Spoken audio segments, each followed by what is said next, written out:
that I make my choice of the way that I dress is definitely based on the Quran and the Sunnah of Prophet Muhammad sallallahu alaihi wasallam. Being that I am native-born American, being that I'm, Native American and I'm also Muslim, I do a lot of social work. I'm out in public a lot, even though I am a mother. I'm not always at home. I'm out in the communities doing service. I'm working. And a lot of the times when I'm interacting with people, their first perception of me is sort of just to look, just to see, this is different. This is not something that I see on a daily basis. And once they get past the initial observations of me, within seconds I've already begun a conversation with them. And after speaking to me, it's amazing how their whole demeanor changes when they realize that A, you are an American, and B, you're not afraid of people who don't look like yourself, and C, that you can have a conversation which you can relate with other people.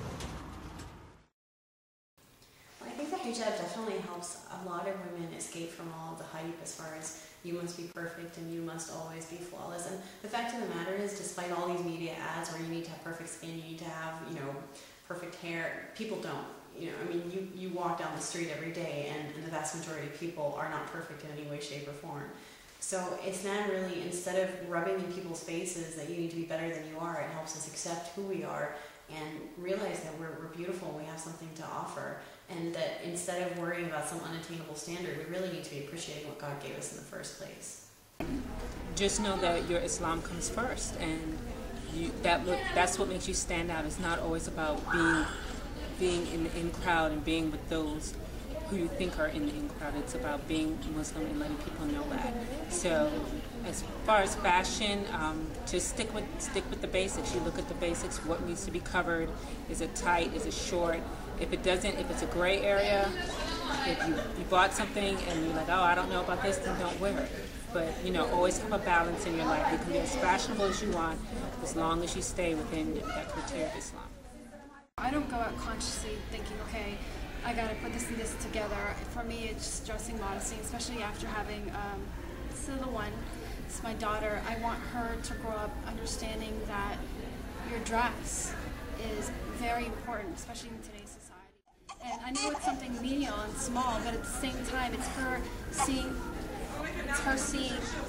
her mother in a certain dress code and understanding that this is what Muslim is. It's definitely a balance to strike, because you want to cover, but you also want to be stylish. And for me, as a professor at a women's college where all of my students are very into fashion, I think it's really important to present an image of Muslim women as, again, as fashionable, stylish. And it's also important to do that for them because they have so many stereotypes of Muslim women. And I would say don't be afraid to stand out. That I think people are really looking for people to kind of set examples for them, and I think Muslim women have a great opportunity to set the example of fashion and modesty.